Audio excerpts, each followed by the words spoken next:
E aí, gente, o Direto com Elô de hoje é muito especial. Porque especial é o mês de junho, todos os anos, porque é o mês do orgulho LGBTQIA+. E nós não poderíamos ficar de fora dessa pauta, porque é uma pauta que dialoga com toda a linha editorial do nosso canal. O respeito à diversidade, o respeito à diferença e o entendimento de que amor só pode fazer bem. E toda forma de amar, ela merece e deve ser respeitada. E o convidado de hoje do Direto com Elô é uma figura que representa muito o movimento LGBTQIA+, não somente aqui em Sergipe, mas no Brasil inteiro.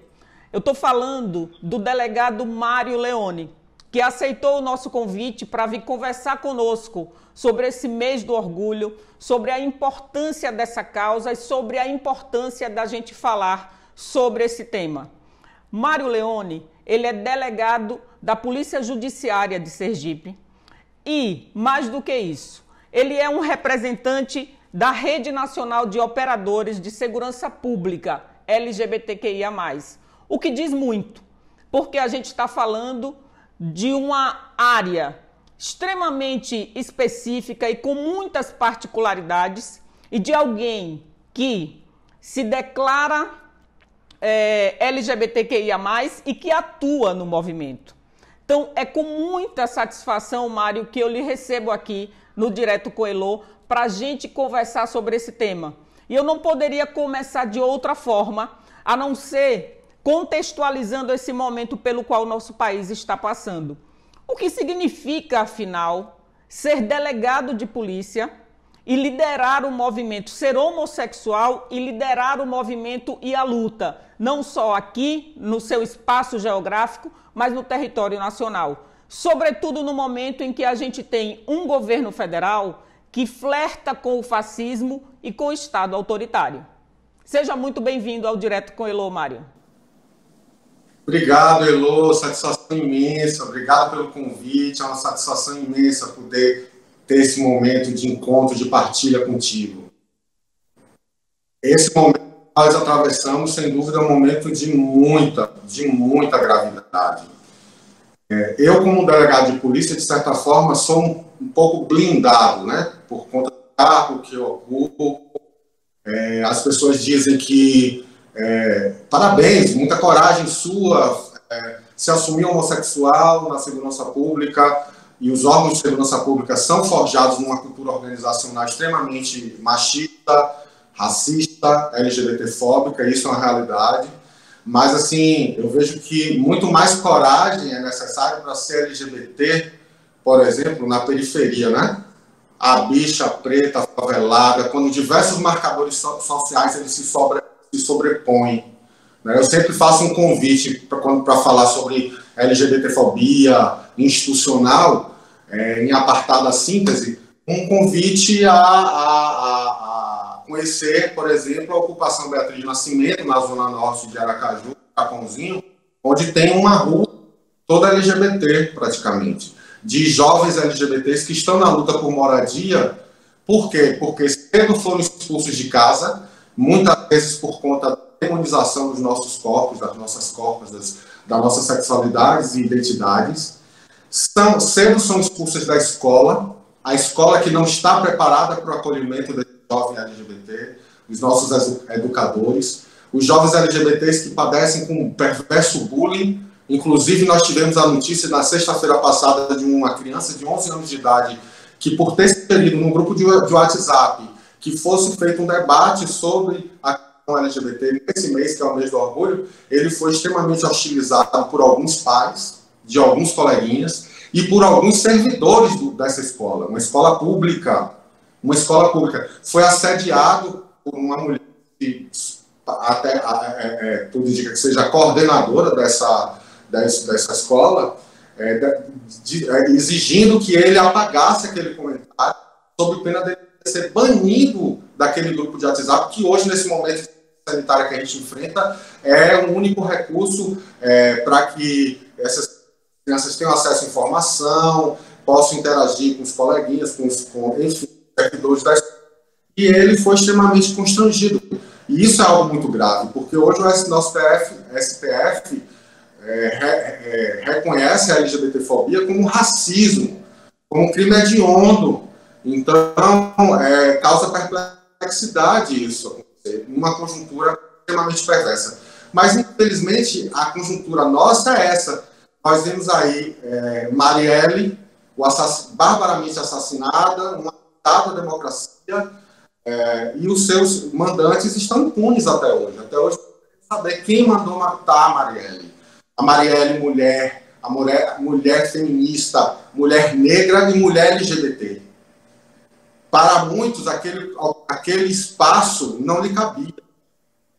Ela ocupava um espaço majoritariamente de homens brancos, homens ricos, cisgêneros, e isso incomodava muito. Além dela ter enfrentado a milícia carioca, que financia mandatos, inclusive. A gente vê uma relação promíscua da milícia com a institucionalidade, depois da ascensão da extrema-direita ainda mais, e a gente vê uma extrema-direita hoje no poder que não tem compromisso nenhum com as liberdades individuais, ao contrário. E isso sempre foi, o atual presidente, o Bolsonaro, ele sempre acenou dessa forma. Né? Um momento vergonhoso da nossa história foi o impeachment da Dilma, aquele espetáculo grotesco transmitido para o mundo inteiro, no qual ele homenageia o seu torturador. Né? Um homem que torturava mulheres no período da ditadura militar, um período de exceção, colocando em suas vaginas ratos. E não foi punido. Aquele parlamentar, em 30 anos, ali, ocupando um mandato naquele Congresso, nunca produziu nada de relevante na sociedade brasileira. Ele faz um curso criminoso, absurdo desse, e se colme por tudo isso. E hoje, né, o ovo da serpente foi chocado, e hoje a gente se vê num momento em que a gente amarga aí o genocídio, quase 500 mil de mortes por Covid, por conta de um governo que não tem apreço nenhum às vidas humanas, ao contrário. Né? A gente vê hoje a população morrendo de Covid, com descaso na saúde pública, com descaso na pandemia, a propagação de fake news, de um discurso negacionista em relação à pandemia, o povo morrendo de fome, e o povo continua morrendo, e cada vez mais nas periferias. É o genocídio da juventude preta nas periferias. E os nossos LGBTs estão inseridos nisso aí. Quer dizer, a gente vê figuras públicas como a Marielle sendo brutalmente assassinada. A gente vê os Pires, que durante 8 anos foi o único LGBT declaradamente LGBT, comprometido com a agenda política LGBT, tendo que optar pelo exílio diante das reiteradas ameaças que ele sofria e a sua família. E que também estão impunes até hoje. Porque ele denunciou, ele solicitou investigações para esse caso, que a responsabilização dessas covardes que valem do anonimato, inclusive nas redes sociais, para perpetrarem ameaças, é uma figura pública de extrema relevância, que tem serviços prestados à nossa comunidade, que era o único declaradamente LGBT que fazia essa defesa dessa agenda política que vem sendo construída há décadas aqui no Brasil e que teve que optar pelo exílio. Então, daí, Elo, dá para se imaginar a quantas anda a situação da nossa comunidade no nosso país. E nesse momento de crise sanitária, a situação é de penúria, Elo. É de penúria. A gente vê travestis profissionais do sexo tendo que cozinhar com gás porque não tem dinheiro tendo que cozinhar com álcool porque não tem dinheiro para comprar o gás de cozinha. Desemprego. Veja, Mário, nessa sua primeira fala, eu acho que você traz elementos muito importantes de resgate dessa história recente do país.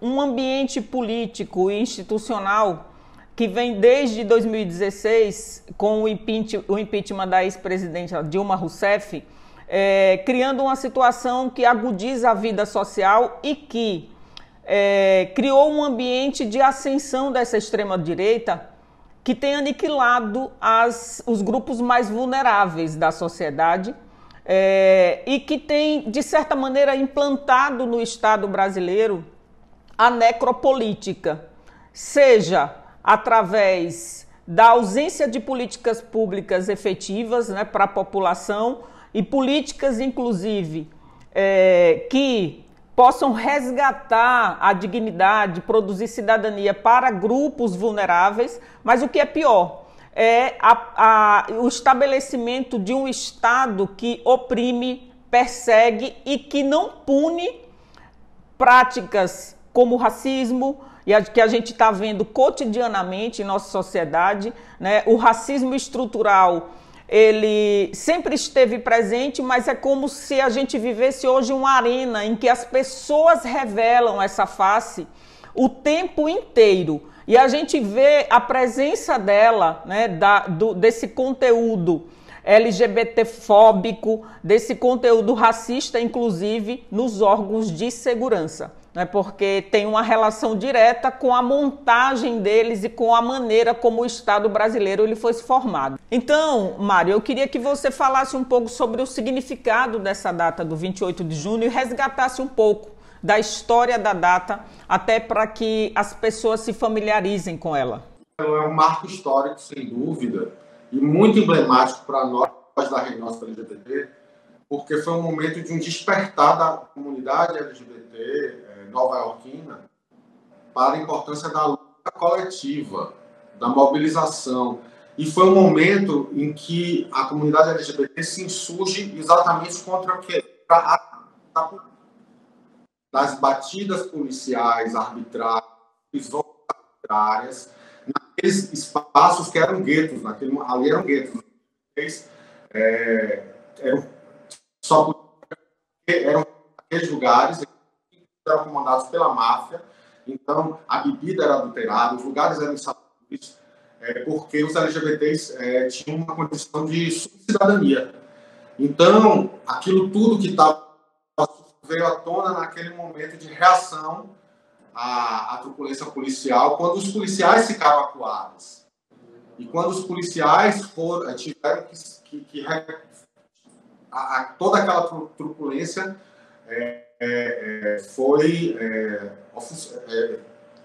eles tiveram que recuar aquela reação insurgente, né, dos LGBTs. Então, isso durou dias, inclusive. Isso durou dias, não foram vários dias.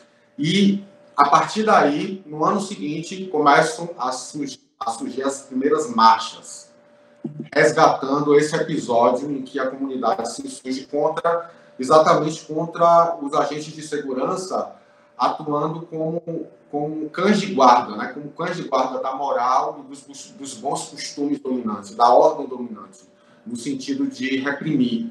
Né? E esse momento, esse fato histórico, inclusive, foi bastante romanceado por Hollywood, quando coloca no centro, no protagonismo dessa insurgência, um gay cisgênero, branco, quando, na verdade, os maiores protagonistas dessa rebelião, dessa revolta, foram mulheres trans, negras, como a Marsha Johnson, e latinas, como a Sarah, né? Gays afeminados, mulheres lésbicas masculinizadas, porque todos aqueles que buscam romper com esse padrão, né? Com esse modelo cisnormativo, esses sofrem muito mais retaliação, violência.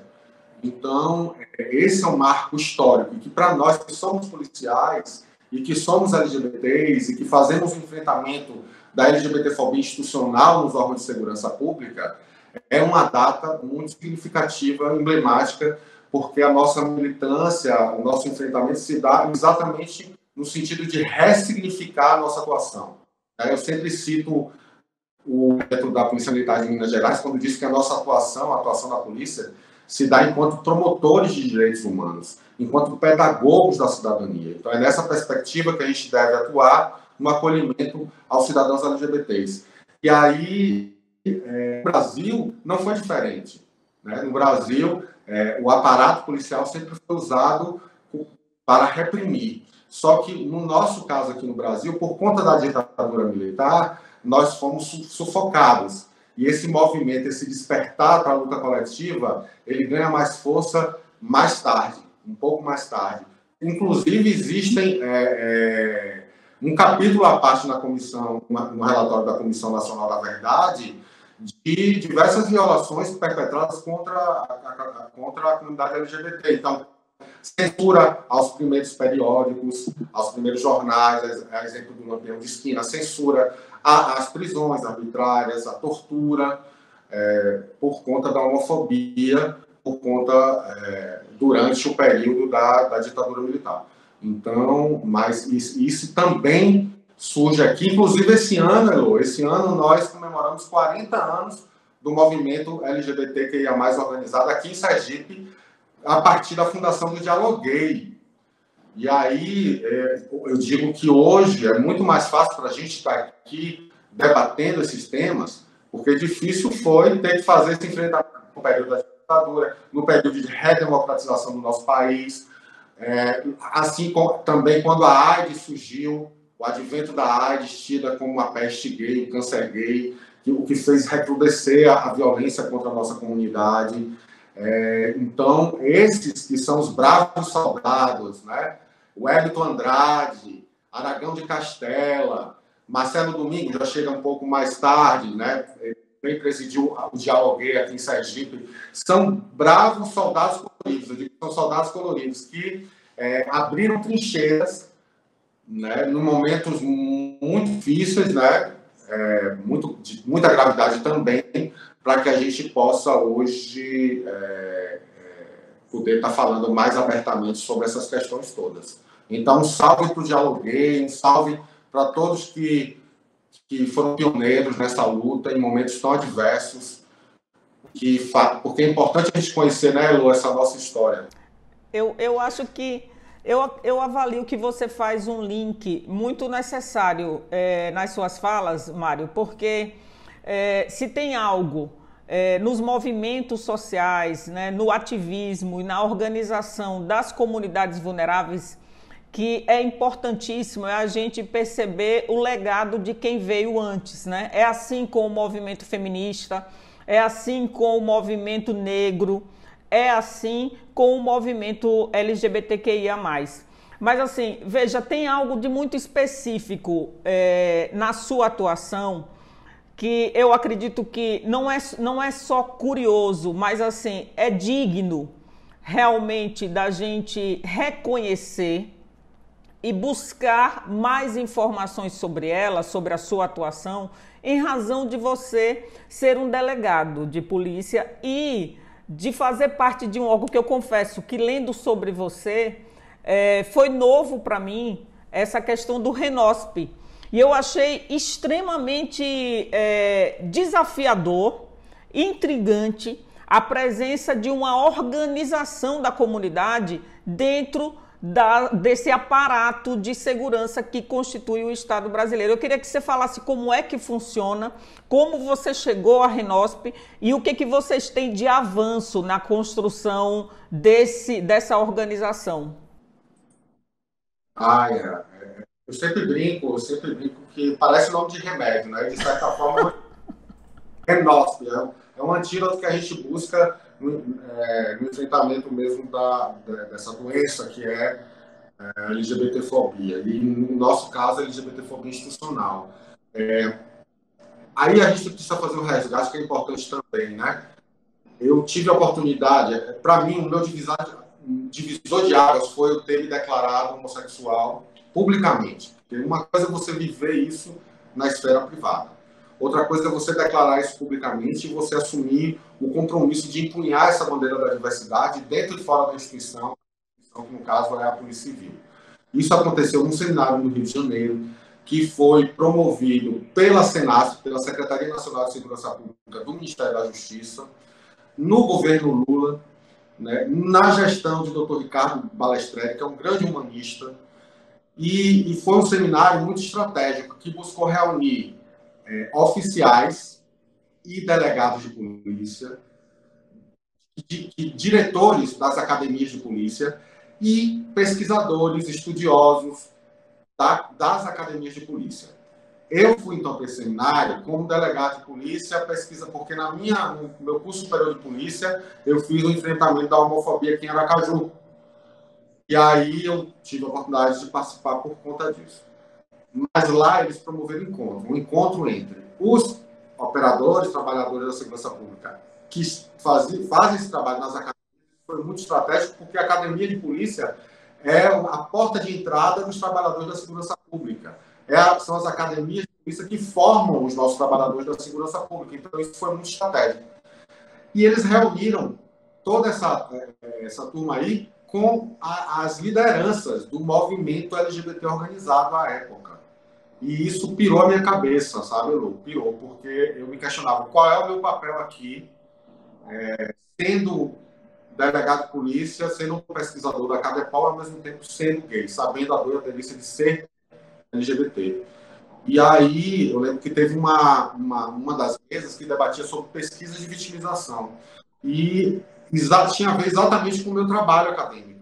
E eu senti a necessidade de falar de alguns resultados da minha pesquisa, né? Alguns resultados da minha pesquisa aqui em Aracaju.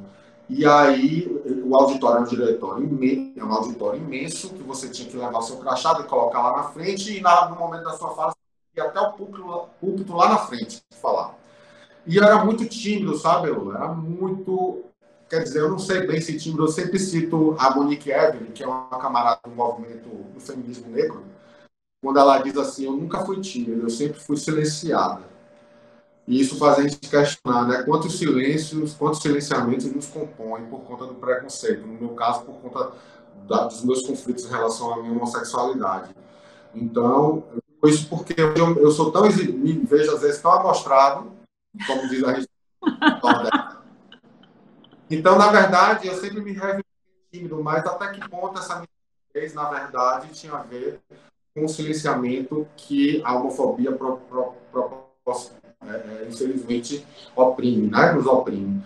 E aí eu lembro que exatamente quando eu estava me dirigindo ao púlpito, alguém da mesa pediu: por favor, quem tiver inscrito, se apresente, fale de onde vem, qual a instituição que representa, diga seu nome, porque quem falou antes de mim não tava, ia lá, dava seu recado e não se identificava. Foi bem na minha vez. E sem que isso tivesse sido planejado, eu comecei minha fala dizendo: olha, eu sou Mário, delegado do Departamento de Combate a Homicídios e Proteção à Pessoa em Aracaju, policial com muito orgulho e gay com muito orgulho. E aí, velho, o auditório foi abaixo assim, naquele momento, e eu percebia uma animosidade entre os policiais e as lideranças do movimento LGBT, que tem a ver com esse histórico de repressão, né, principalmente de período da ditadura, enfim. E aí aquilo me custou algumas noites perdidas, porque eu ficava me questionando até onde podia ir nessa minha militância diante do cargo que eu ocupava.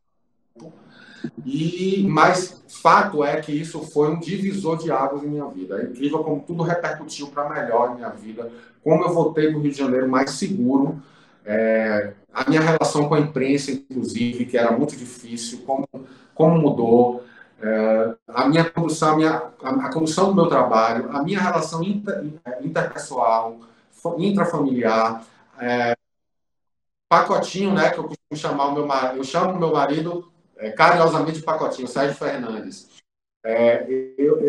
Até o perfil, antes de eu ter declarado minha homossexualidade, eu passei por um relacionamento abusivo, que foi uma experiência importante naquele momento que eu ter passado, que me fez refletir sobre muita coisa, mas que definitivamente era adoecedora também. E é incrível como até o perfil do parceiro que eu passei, né, mudou né? E aí é engraçado, porque isso foi no ano 2007, então no ano que eu abracei o movimento LGBT, no ano 2007, e assumi esse compromisso de empunhar essa bandeira da diversidade aqui em Sergipe. Nesse mesmo ano, na parada LGBT de Sergipe, o movimento me deu Sergipe Presente, que foi quando nós nos conhecemos, há 14 anos, né? No meu pacotinho laço de fita. E aí, por conta aí o pessoal já passou a me conhecer lá nacionalmente por conta disso, e surgiu uma oportunidade, logo em seguida, de eu ser convidado a participar de um GT, um grupo de trabalho da Senasp, que buscava exatamente avançar nas políticas públicas de atendimento e de prevenção e contenção da violência contra LGBTs. E aí eu lembro que a gente se reunia bimestralmente em Brasília. E havia a representação da Polícia Militar, do Corpo de Bombeiros, das guardas municipais, da Polícia Civil. Eu era um dos que representava a Polícia Civil. E havia a representação da sociedade civil organizada, inclusive da representatividade de cada sigla. Eu lembro da saudosa Fernanda Benvenuti, travesti, paraibana, guerreira, já falecida por conta de um câncer, Fernanda Presente. Tinha a representação de Ione Lindgren, mulher lésbica, Léo Mendes, lá de Goiás, homem gay, enfim. E ali nós, dentre várias coisas que foram realizadas nesse GT, houve a realização do segundo seminário. Esse segundo seminário também aconteceu no Rio de Janeiro, no ano de 2010. Só que aí eu já participei do seminário como membro do GT na comissão organizadora desse evento. E dentro desse seminário, nós pautamos o primeiro encontro de policiais LGBTs.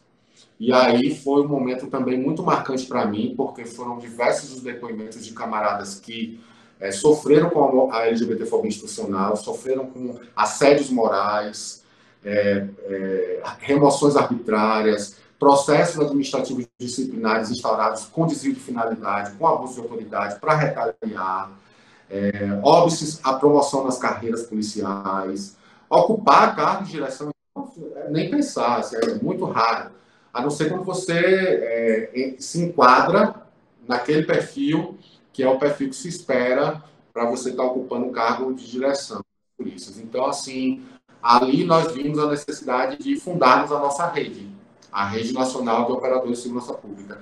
Inclusive, ficou claro para mim que nas polícias militares, os nossos camaradas são muito mais vulnerabilizados por conta desse regimento disciplinar extremamente draconiano, né, que esse rigor que faz com que eles estejam muito mais fragilizados, vulnerabilizados, não é? O que reforça a importância do nosso debate sobre a desmilitarização, né? A desmilitarização da segurança pública e das vidas.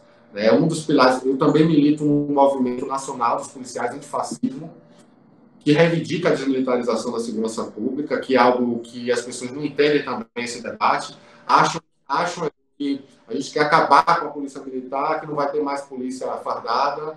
Eu até costumo brincar, dizer assim, olha, quem tiver o seu fetiche com farda, que eu sei que tem muita gente que tem fetiche com farda, relaxe, porque polícia fardada tem em todo lugar do mundo, e não vai deixar de ter no Brasil. Eu também tenho meu fetiche com farda, ainda bem que eu ingressei na Polícia Civil, né? Eu não fui parar no quartel, senão acho que eu tinha sido expulso do quartel. Nossa. Ô, Mário, olha só, quando você traz essa questão do debate, da importância do debate, aí você fala, por exemplo, a gente defende a desmilitarização. E, infelizmente, no Brasil, a gente tem uma dificuldade muito, muito grande para debater temas que são caros à mudança social. A gente está aqui conversando e citando vários desses temas sobre os quais a gente precisa mesmo conversar. E esse canal eu criei com esse intuito, né? Eu falo aqui sobre feminismo, sobre racismo, sobre a questão da diversidade e do respeito à diversidade e às diferenças, e falo de política, porque política está no entorno de tudo isso. Você, como um ativista, militante, eu vou trazer um tema que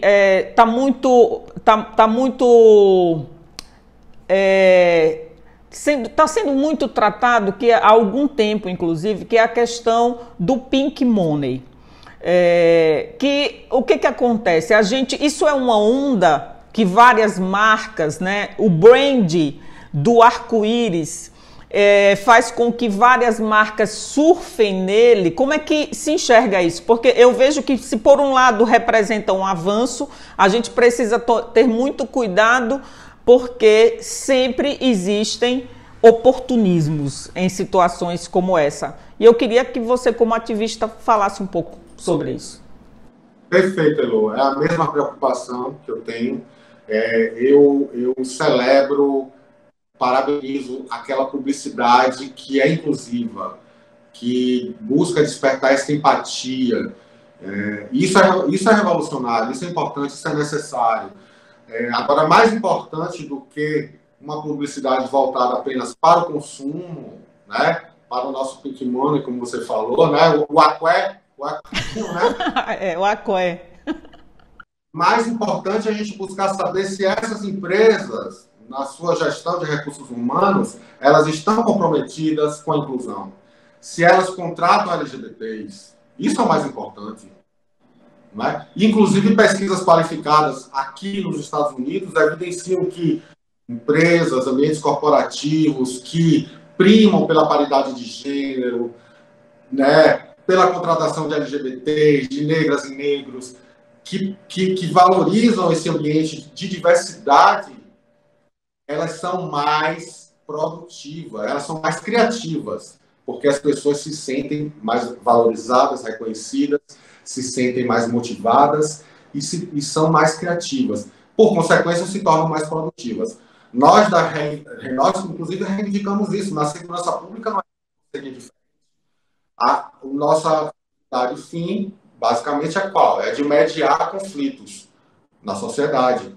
E essa mediação de conflitos, em uma sociedade marcada por tantas desigualdades como a nossa, infelizmente, o último país ocidental a abolir a escravidão do povo negro, uma vergonha para a nossa história, é um desafio muito grande para nós, trabalhadores de segurança pública. Mas na segurança pública cabe todo mundo, e quanto mais diversas forem as corporações, mais nós teremos, por mais contingenciados que sejamos, por mais adversidades que temos que enfrentar, nós seremos mais criativos na busca de soluções para mediação desses conflitos em sociedade. Agora, é importante a gente reafirmar isso, que nós estamos aqui para celebrar, para atuar como garantidores da cultura da paz, e não para fazer a guerra, que é aquilo que o militarismo apregoa. Então, por isso que a gente reivindica que as polícias militares, bombeiros militares estejam desvinculados das Forças Armadas, como hoje é previsto constitucionalmente. Né? As polícias militares, bombeiros militares são tidos como forças auxiliares das Forças Armadas. Só que as Forças Armadas existem para cuidar da nossa soberania, em caso de guerras, de calamidades públicas, totalmente diferente da nossa atribuição cotidiana na segurança pública. Então, essa lógica da guerra, que se volta contra os mais pobres, contra os mais vulnerabilizados, essa lógica perversa, e que se volta contra nós também, trabalhadores, que somos desumanizados. Porque o trabalhador da segurança pública, no caso, os policiais militares, não podem ser sindicalizados, não podem fazer greve, são subcidadãos. São trabalhadores de segunda e terceira categoria. Nem se reconhecem como trabalhadores. Então, fica fácil você ser manipulado, né, quando você é desumanizado. Fica fácil você atuar apenas com o braço do Estado para reprimir quando você é desumanizado. Então, nós precisamos nos reivindicar trabalhadores e nos somar à luta de toda a classe trabalhadora. Esse depoimento pessoal que você trouxe quando falou do seu ingresso no próprio movimento e depois na formação da RENASP, Renosp, e com o arco-íris e a xícara. nosso brasão, nosso distintivo é uma águia que traz uma pata da bandeira do arco-íris e na outra bandeira. E aí, quando esse seu depoimento pessoal, ele tem muita relação quando você diz empresas que respeitam a diversidade, têm colaboradores mais criativos, mais dispostos, e o seu depoimento pessoal mostrou que no momento em que você, digamos, que atravessa esse portal e se coloca como homossexual e com a sua vivência e militância, você passa a ter, até do ponto de vista de saúde mental, uma vida com mais qualidade. Até porque os grupos perseguidos e vulnerabilizados, eles têm uma dificuldade muito grande com a vida social, porque são corpos que vivem em estado de alerta. E isso faz um mal terrível para a vida cotidiana e para o desenvolvimento das pessoas. Eu trabalho aqui no canal, Mário, muito com uma perspectiva didática. E eu acho que muita gente ainda fica extremamente curiosa com relação à sigla do movimento, porque já foi GLS e foi se ampliando à medida que estudos a respeito da identidade de gênero foram desenvolvidos e se tornando mais elástica essa perspectiva da gente entender essa complexidade, né, dos seres humanos. Eu queria que você nos ajudasse dissecando as letrinhas da sigla do movimento. Antes da gente degustar essa sopa de letrinhas, eu queria... Você falou, Elô, nós da Renós estamos muito preocupados com a questão da saúde dos trabalhadores, né, dos nossos trabalhadores da segurança pública. Para você ter uma ideia, em 2018, nós tivemos mais mortes por suicídios do que mortes em confronto de policiais no Brasil. Então isso é muito grave porque as nossas polícias estão adoecidas. Isso tem a ver com esse estigma, esse estereótipo do policial herói, que não tem direito trabalhista, que tem que estar pronto para matar ou morrer. E que adoece nessas instituições, que adoece gravemente nessas instituições.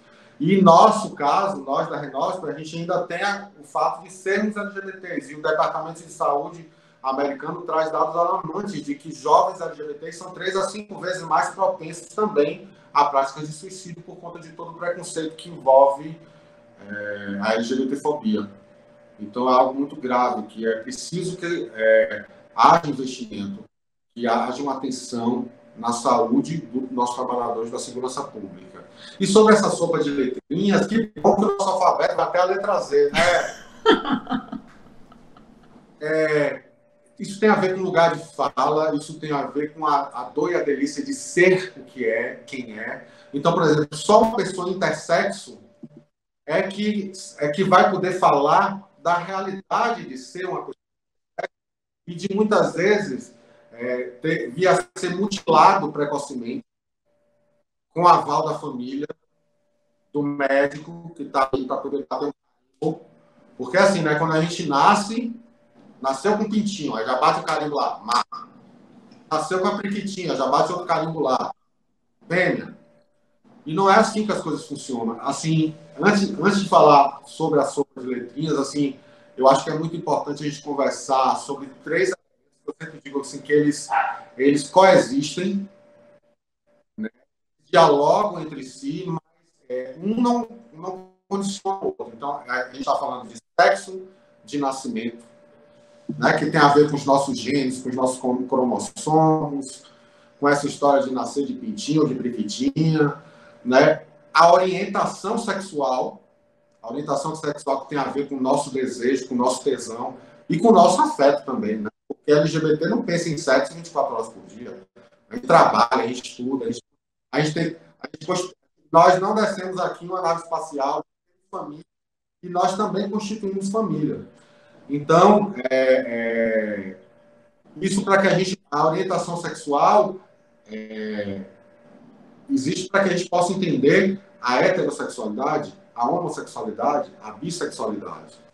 E as identidades de gênero, que tem a ver com o nosso espelho, como é que a gente se enxerga, como é que a gente se percebe e passa a se expressar, se manifestar para o mundo aí, a partir desse binarismo masculino e feminino, para que a gente possa entender a cisgeneridade, para que a gente possa entender a transgeneridade. Então, eu sou um homem, acho que não tem dúvida, né? A forma como eu me expresso, eu sou um homem. Agora, eu sou um homem de uma orientação sexual homossexual. Eu sinto uma atração, um desejo, e estou ligado pelo afeto ao meu companheiro há 14 anos. Eu sou um indivíduo cisgênero, porque o meu gênero ele converge com o meu sexo de nascimento, e só que eu sou um homem cisgênero gay.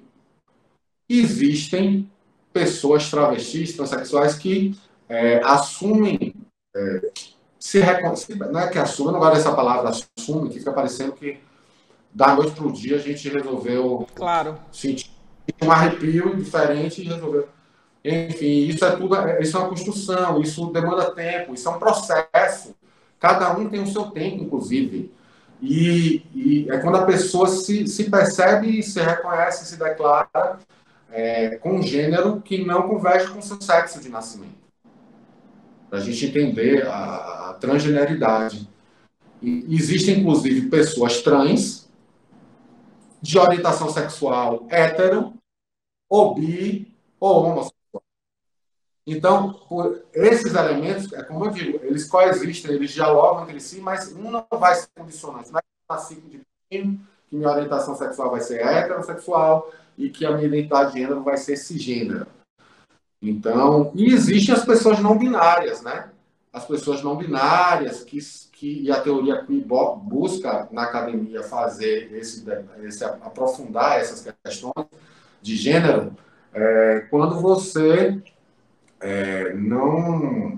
você não se encaixa nessas caixinhas que querem nos impor. Quando você, por exemplo, você pode transitar entre os dois gêneros. Então, são as pessoas não binárias. Mário, vamos transitar um pouquinho agora para o seu universo particular. Você, num dos momentos aqui da nossa conversa, você falou sobre se descobrir. E aí eu queria que você falasse um pouco dessa experiência, inclusive anterior, porque todos nós sabemos que o ambiente familiar é uma instituição muito importante, né? Para todo mundo, mas sobretudo para grupos que são historicamente mais vulneráveis e que são, de certa maneira, perseguidos. E aí eu falo sobre, é importante o ambiente familiar de crianças negras, né? Eu me debruço muito sobre esse tema, sobre a questão de preparar uma criança, né? Eu tenho uma filha de 4 anos, prepará-la para um ambiente que será hostil a ela, né? É uma sociedade racista. E aí, falando da sua experiência particular, da sua relação com a sua família e da sua relação com Sérgio, né? Esse processo que é muito importante, esse acolhimento e esse processo de reeducação também, porque é um movimento, e aí eu falo movimento no sentido do movimento da vida, de produzir acolhimento, né? De produzir, eu não gosto de usar a palavra, porque a gente não tem que aceitar, né? Ninguém precisa aceitar nada de ninguém. É apenas o exercício do respeito, né? O exercício da convivência com aquilo que é diferente. E aí não tem como, acho que a sua experiência, a experiência de cada um contribui como referências para que a gente enxergue de outra maneira esse estar no mundo. Lu, assim, é difícil, né? Porque eu nasci, eu era guri, eu lembro que eu era guri em Salvador, eu sou baiano, moro aqui há 20 anos. Eu lembro que eu era guri ainda quando chegou a AIDS, né? A AIDS tida como câncer gay, a peste gay. E as pessoas pichavam no muro da cidade: limpe a cidade, mate um viado. Naquela época, ser LGBT era uma sentença de morte. Ou você ia morrer de HIV, ou você ia ser assassinado barbaramente, ou você ia praticar suicídio porque a vida não fazia sentido. Era isso, basicamente. E, e eu lembro que eu era uma criança, diferente de como eu me apresento hoje, eu era uma criança muito franzina, emagrecendo, não comia direito, e era uma criança andrógena. Eu tinha cabelo, eu tinha cachinhos, não era assim, ó, como eu sou hoje. Eu tinha uns cachinhos assim, era tão bonitinho os cachinhos, e era magricelinho e era andrógeno, era um menino andrógeno. Eu tenho a recordação de pessoas apontarem na rua assim, perguntando: é menino ou é menina? Mas não de uma forma natural, como deveria ser tratada a questão, de uma forma hostil. E essa coisa de se assumir, de se perceber, de se descobrir, é um negócio meio perverso também, porque a gente já sente o julgamento das pessoas antes da gente se perceber. Na mais tenridade, quando a gente não tem ainda.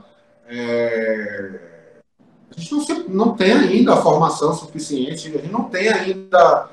Sequer se percebe, a sexualidade ainda não aflorou, está aflorando ainda. As pessoas já se antecipam, já no julgamento, de uma forma hostil, e você percebe isso no olhar de julgamento das pessoas. Entende? Então, isso é terrível, é terrível. E, assim, eu tive minha família é uma família conservadora, eu estudei em colégio religiosos, colégio de freira, depois colégio de padre, fiz primeira comunhão. E tive muita dificuldade, assim. Logo no início eu me sentia, assim, um pecador. Eu me sentia um pecador. Eu lembro que a sexualidade começa a despertar, você começa a ter contato com ela através da masturbação. E eu lembro que eu me culpava muito, muito. Prometia a Deus que aquilo não ia mais acontecer em minhas preces, sendo que isso vinha cada vez mais recorrente, mais forte, mais intenso, porque era a minha natureza. Eu não tinha como ir de encontro à minha natureza. Então, isso causa muito sofrimento em muitos jovens, muitas crianças, entende? E eu passei por isso. Meu pai foi um homem boêmio, um homem que foi forjado, um homem muito mais... Hoje ele é quase nonagenário, então, de uma outra geração, né? Eu não tinha afinidade com o que ele gostava, que era... Não gostava de frequentar os ambientes que ele frequentava, os jogos de futebol, os bares, as rins de gala. E ele cobrava isso de mim, porque eu sou primogênito, né? Eu herdei, inclusive, o nome dele, Mário, né? Durante muito tempo isso foi um peso muito grande, que eu tive que carregar. E foi muito mais chocante para mim me deparar assim, com o machismo da minha mãe. Dr. José Ângelo Gaiaça, saudoso, ele sempre dizia isso, né? A mulher é o DNA da tradição social. Porque mais que a mulher tenha uma dupla, tripla jornada de trabalho, por uma questão até cultural, a mulher está sempre mais presente nos cuidados com as crianças e transmitindo valores, inclusive machistas, racistas, homofóbicos, blá, blá, blá, blá, blá. E minha mãe, eu sempre tive uma ligação muito forte com minha mãe. E ter me deparado com o machismo dela foi uma coisa que me causou assim, uma perplexidade. Assim. Mas isso tudo foi superado, né? A ponto depois ela se tornar amiga dos meus namorados. Eu acho que é quando você vê que você percebe que se você não se abrir à oportunidade do encontro, do entendimento, você vai terminar perdendo aquele seu ente querido, porque as pessoas vai terminar se afastando da convivência contigo, porque você quer ser respeitado, né? Você precisa se sentir respeitado.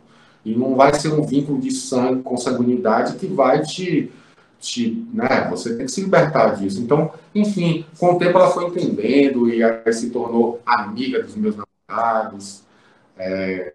Meu pai também. Meu pai é uma situação um pouco mais difícil, mas até nesse último momento agora de polarização política e de de chegada da extrema-direita, ele que foi um homem que lutou, que participou da luta sindical na Petrobras, era petroleiro, petroleiro raparigueiro, entendeu? Ele que participou da luta sindical, ele que colocou a sua vida em risco, ele que viu camaradas serem presos, sumirem, desaparecerem, entendeu? Houve um momento que essa coisa do ninguém segura a mão de ninguém ficou era tão urgente e premente necessário que a gente viu que tinha que se perdoar pelas ofensas do passado, enfim, e dar as mãos mesmo, não largar a mão, né? E poder falar do orgulho que eu sinto dele, por isso, por todos os valores que ele me passou, apesar da homofobia, apesar do machismo, entende? Mas tudo é um processo que só a maturidade traz, né, Lu? E hoje eu fico muito gratificado quando eu vejo jovens me procurarem nas redes sociais para falarem um pouco das suas vivências. É muito triste a gente ver no período de pandemia, que é um momento que nós deveríamos qualificar mais os nossos afetos, né, que é um momento de distanciamento social, de isolamento social. É muito triste ver muitos LGBTs sofrendo muita violência psicológica, até mesmo física, no ambiente intrafamiliar. Alguns sendo, inclusive, expulsos de casa. E aí, eu me orgulho muito de hoje a gente ter uma rede potente de solidariedade aqui em Aracaju. Queria mandar um salve para as mães pela diversidade, que tem feito uma diferença muito grande, buscando mediar o conflito entre essas mães e esses jovens, buscando minimizar, né, o efeito, né, que todo esse preconceito traz em muitos lados. Eu tenho orgulho de participar dessa potência de solidariedade. E eu já tinha lhe falado, quando a gente estava se comunicando para marcar essa conversa aqui no Direto com Elô, da minha admiração, né? A distância, principalmente porque a gente vive num período de distanciamento social, mas assim, já conhecia um pouco da sua história, da sua atuação, e para mim é muito gratificante estar conversando com você e estar ouvindo esse compartilhamento, não só da sua atuação, mas um pouco da sua vida particular, da sua vivência, porque é isso, Mário. Nós concordamos de que, quando você fala mães pela diversidade ou mães da diversidade, veja, esse tipo de comportamento ele é fundamental no mundo em que a gente vê tanto conflito, mesmo no momento pandêmico, né? A gente, no começo, lá no começo da presença da Covid aqui no Brasil, a gente vai surgir uma sociedade melhor. E a gente vê cada vez mais um processo de extremismo das relações. E a gente precisa falar sobre esses temas, e a gente precisa conversar, e esse canal ele cumpre esse papel também, porque é uma maneira da gente de poder compartilhar com mais gente essas vivências, para que a gente tenha uma mudança de comportamento e melhore a nossa vida social. Eu queria caminhar para finalizar a nossa conversa com algo que eu li sobre você, e que é um tema muito caro para mim. Eu falo disso aqui no canal e nas minhas redes sociais, que é o processo, a adoção. E eu li numa entrevista sua que você está na fila de adoção. Eu queria que você falasse um pouco sobre essa expectativa e se envolve uma ansiedade, uma mudança, e se você pensa nessa questão do seu filho ou filha crescer num ambiente em que ele vai ter ele ou ela vai ter dois pais, né? E que, portanto, isso por si só já será uma vivência e um desafio de existência já com muita especificidade, né? Com elementos muito particulares, por assim dizer. Preocupa, sim, sabe, Elô? Preocupa. A gente vê tanto despreparo no acolhimento dos jovens LGBTs e também dos filhos dos casais homo transafetivos, né? Que vão sofrer vão terminar sofrendo, em alguma medida, com o impacto também de todo esse preconceito. Podem vir a sofrer, né? E de uma forma perversa, porque eles não têm defesa, né? Então, assim, isso preocupa, mas eu entendo que o amor cura, o amor redime, o amor salva, o amor liberta. E eu acho que um ambiente familiar... Revoluciona. O amor revoluciona. O amor, revolucionar o amor. Isso é revolucionar a maioria das coisas. Então, é preciso estar muito atento, né? Acompanhar isso de perto, conhecer a escola, conversar, conhecer os pais, buscar acompanhar de perto a criação dessa criança. Nós estamos grávidos. Tá? Essa é uma gestação muito longa, que causa, sim, muita ansiedade. São 3 anos.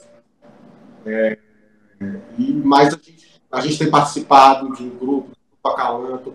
Ai, que maravilha, Acalanto. Amo o pessoal do Acalanto.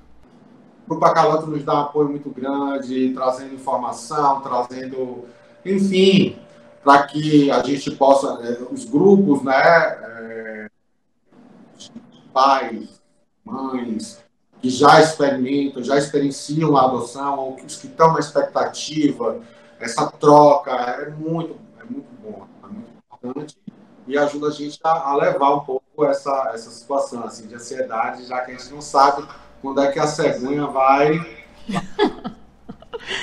Mário, eu quero deixar o espaço para você fazer suas considerações finais, para você mandar uma mensagem aqui para a nossa audiência do canal sobre a importância desse mês de junho.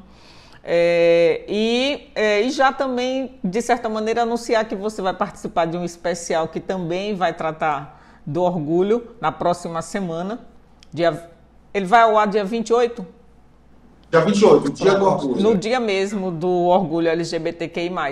Fique à vontade para se despedir. Eu já vou lhe agradecendo mais uma vez por esse bate-papo maravilhoso que a gente teve aqui. Olha, eu também agradeço muito pela oportunidade desse nosso encontro, dessa partilha. Foi uma experiência incrível. Conheci o Projac, eu passei naquele carrinho babadeiro lá. É uma cidade aquilo ali. Mundo aquilo ali. É incrível como a luta, né, nos leva para lugares antes inimagináveis. Assim. E muito carinho, sabe? Eu fui tratado com muita gentileza por toda a equipe de produção. E a equipe, ela é quase toda LGBT. Então, o especial vai ter a potência do lugar de fala. Inclusive, porque quem está por trás das câmeras, quase todos também são LGBTs. Então, assim, foi incrível, incrível, incrível. Mexeu muito comigo, com o Serginho, porque eles estiveram aqui visitando a gente.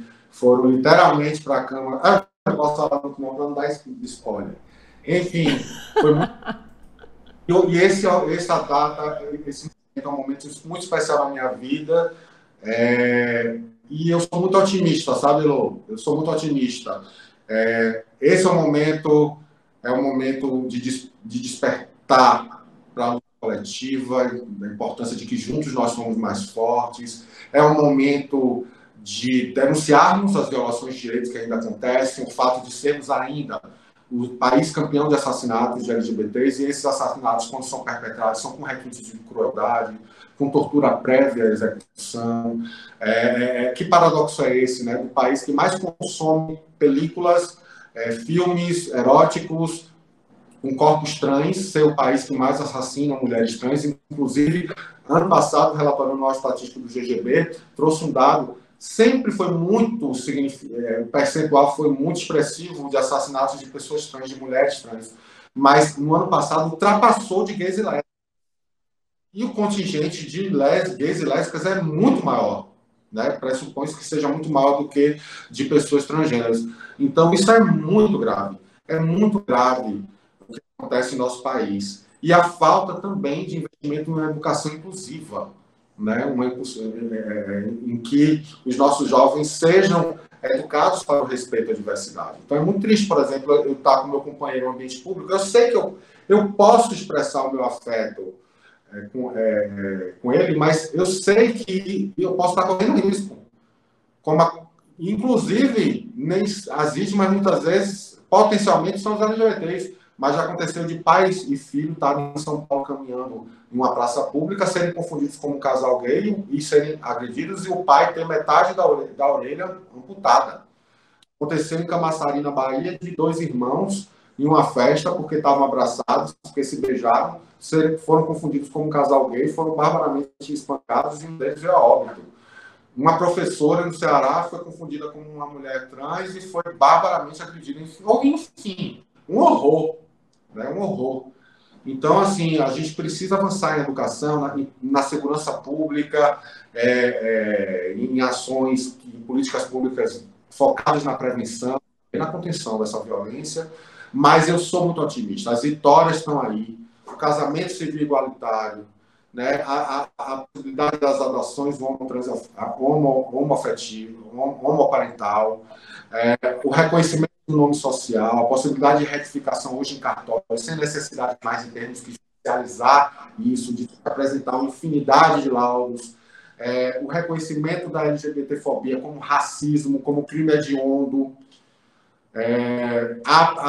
o fim da proibição da doação de sangue por LGBTs, enfim, nós temos principalmente, contamos com a jurisprudência a nosso favor, e isso é fruto de muita luta. Isso não caiu no céu, isso não caiu no nosso colo como um favor, não. Isso tudo foi fruto de muita mobilização, de muita luta.